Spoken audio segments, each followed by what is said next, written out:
요한복음 20장 19에서 23절 말씀입니다. 이날 곧 안식 후 첫날 저녁 때에 제자들이 유대인들을 두려워하여 모인 곳에 문들을 닫았더니 예수께서 오사 가운데 서서 이르시되 너희에게 평강이 있을지어다. 이 말씀을 하시고 손과 옆구리를 보이시니 제자들이 주를 보고 기뻐하더라. 예수께서 또 이르시되 너희에게 평강이 있을지어다. 아버지께서 나를 보내신 것 같이 나도 너희를 보내노라. 이 말씀을 하시고 그들을 향하사 숨을 내쉬며 이르시되 성령을 받으라.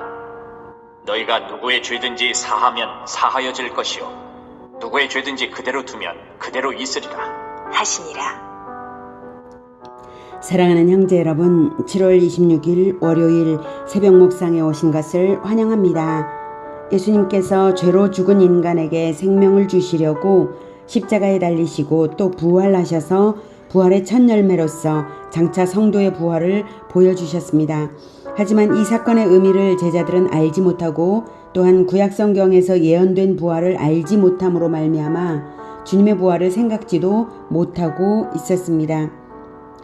19절 이날 곧 안식 후 첫날 저녁 때에 주님이 부활하신 일요일 저녁 때에 제자들이 유대인들을 두려워하여 모인 곳에 문들을 닫았더니 주님은 신성모독죄와 반역죄가 씌워져서 죽음을 당하셨으므로 주님의 제자들 역시 체포당할 가능성을 생각한 것입니다. 그래서 문들을 닫아 잠근 것입니다.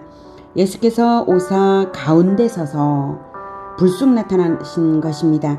문을 열고 들어오신 것이 아니라 순간이동처럼 또는 벽을 통과하시듯이 나타나신 것입니다. 부활체의 신비죠. 여러 제자들이 말하는 중에 그 가운데에 등장하신 것입니다. 갑자기요. 이르시되 너희에게 평강이 있을지어다. 두려움과 근심과 슬픔 가운데 있는 제자들에게 위로를 주시는 것이면서 또한 약속을 이루시는 부분입니다. 세상이 줄 수 없는 평안을 주신다고 약속하셨거든요. 요한복음 14장 27절에 평안을 너희에게 끼치노니 곧 나의 평안을 너희에게 주노라. 내가 너희에게 주는 것은 세상이 주는 것과 같지 아니하니라. 너희는 마음에 근심하지도 말고 두려워하지도 말라. 이렇게 말씀하신 그 평안이 있기를 선언하시는 말씀이십니다. 예수님이 주시는 평안은 완전한 평안이므로 근심과 두려움이 완전히 극복되는 평안입니다. 십자가를 지더라도 갖게 되는 평안입니다.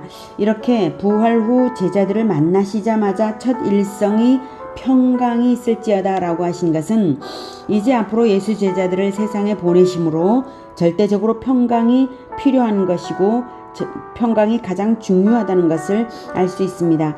주님의 사명을 함께하는 것은 십자가를 함께하는 것이면서 부활을 함께하는 것이면서 평강을 함께하는 것입니다. 20절로 돌아갈게요. 이 말씀을 하시고 손과 옆구리를 보이시니 제자들이 주를 보고 기뻐하더라. 손과 옆구리를 보이시는 것은 주님을 보고도 믿어지지가 않아서 주님이 아닌 다른 사람으로 여길까봐 십자가의 증거를 보이시는 것입니다. 실제로 제자들은 손과 옆구리의 흉터를 보고서야 기뻐하기 시작했습니다. 평강이 온 것이죠. 예수께서 또 이르시되 너희에게 평강이 있을지어다. 아버지께서 나를 보내신 것 같이 나도 너희를 보내노라. 이 말씀을 하시고 그들을 향하사 숨을 내쉬며 이르시되 성령을 받으라. 제자들이 믿고 기뻐함으로 다시 평강을 선언하십니다. 평강이 중요한 것임을 다시 확인할 수 있고요. 예수님께서 말씀하신 평강이 있을지어다는 평강하도록 노력하라는 뜻이 아닙니다. 평강은 너희에게 있어야 마땅하고 반드시 평강이 있게 할 것이다 라는 뜻입니다. 주권적으로 평강을 주시는 것입니다. 그러므로 평강을 선택하는 할 때에 예수 제자들은 언제나 평강이 있는 줄을 믿으시기 바랍니다. 평강이 절대적으로 있어야 하는 이유는 주님께서 예수 제자들을 세상으로 사명을 주어 보내시기 때문입니다. 예수님을 대신해서 예수님의 사역을 할 제자들이므로 자기 십자가를 지는 태도로 세상을 이길 힘이 평강이기 때문입니다. 평강이 없으면 사역의 진정한 기쁨을 누릴 수 없습니다. 그래서 그 평강의 원천이 되는 성령을 주십니다. 그들을 향하사 숨을 내쉬며 성령을 받으라 하셨으므로 우리가 알 수 있는 것들이 있습니다.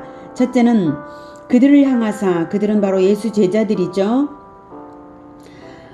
보내심을 받는 자들입니다. 그러므로 전도자요, 예수 제자화를 하는 자들, 그런 자들에게 성령을 주시는 것이고요. 자, 숨을 내쉬며, 첫째, 성령은 숨결처럼 믿는 자 안으로 들어오시는 생명의 본질이다 라는 사실입니다. 이것은 에덴에서 흙덩어리 아담에게 생기를 불어넣으셔서 생명이 되게 하신 성부 하나님의 사역과 동일한 것을 행하신 것입니다.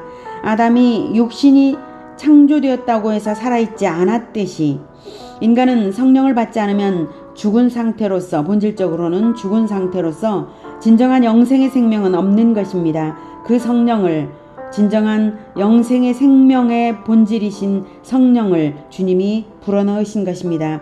두 번째, 예수님이 하나님과 동일하게 성령을 주신다는 사실입니다. 역사상 본격적인 성령 강림은 오순절에 가시적인 표적들과 함께 폭발적으로 이루어지죠. 여기서 예수 제자들에게 성령을 주신 것으로서 성령이 조용한 신비로서 주어진다는 것도 알 수 있습니다. 그리고 주님께서 성령을 성부 하나님께 요청하여서 성삼위 하나님의 연합사역으로 성령을 보내실 것인데, 여기서 주님은 성령을 주신다는 것을, 주님이 성령을 주신다는 것을 또한 예표적으로 미리 주신 것이라고 생각이 됩니다. 성령을 본격적으로, 역사상 본격적으로 받게 될 것을 또한 미리 예표한 것입니다.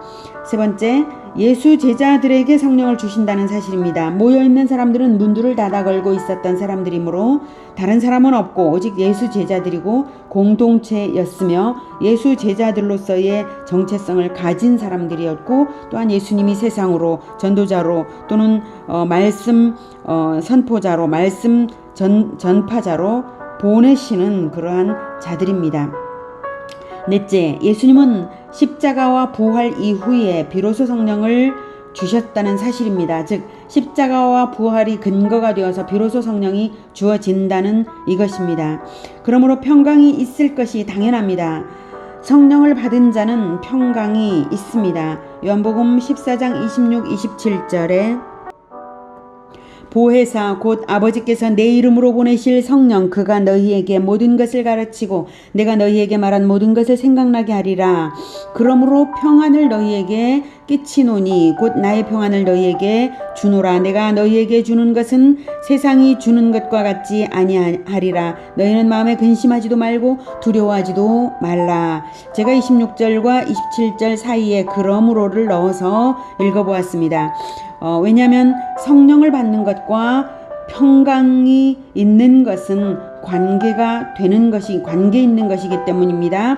요한복음 14장 26, 27절에서도 이렇게 성령과 평안을 관계시켜서 주님께서 말씀을 하신 것이고, 지금 부활 후에 찾아오셔서 평강을 선언하시면서 성령을 받으라 하시는 것도 역시 성령과 평강이 분명한 관계성이 있다는 것을 보여주시는 것입니다. 성령을 받은 사람들은 평강합니다.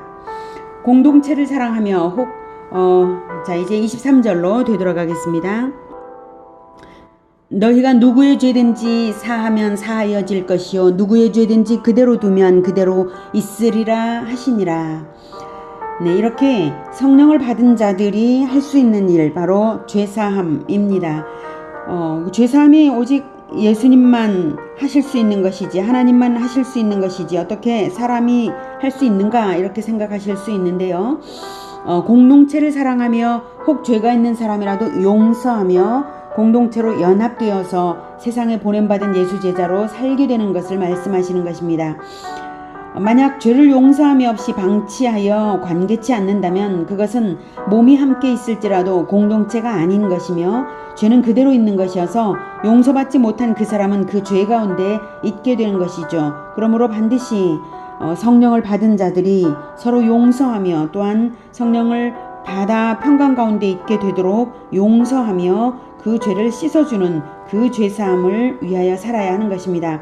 그런 의미에서 예수 제자들은 죄사함을 위하는 기도를 올려드리며 절대적 평강 가운데 오직 사랑하며 기쁘게 살아가는 천국 공동체입니다. 그러한 천국을 함께 확장하며 평강과 기쁨을 나누는 성령으로 충만한 우리 모두가 되기를 축복합니다. 기도하겠습니다.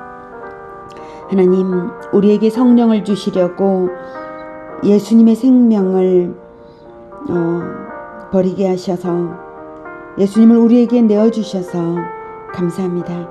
예수님, 우리에게 성령을 주시려고 자기 생명을 아낌없이 버리신 것 너무나 감사합니다. 우리가 이 은혜를 결코 갚을 수 없는 이 은혜를 그래도 우리가 갚기 위하여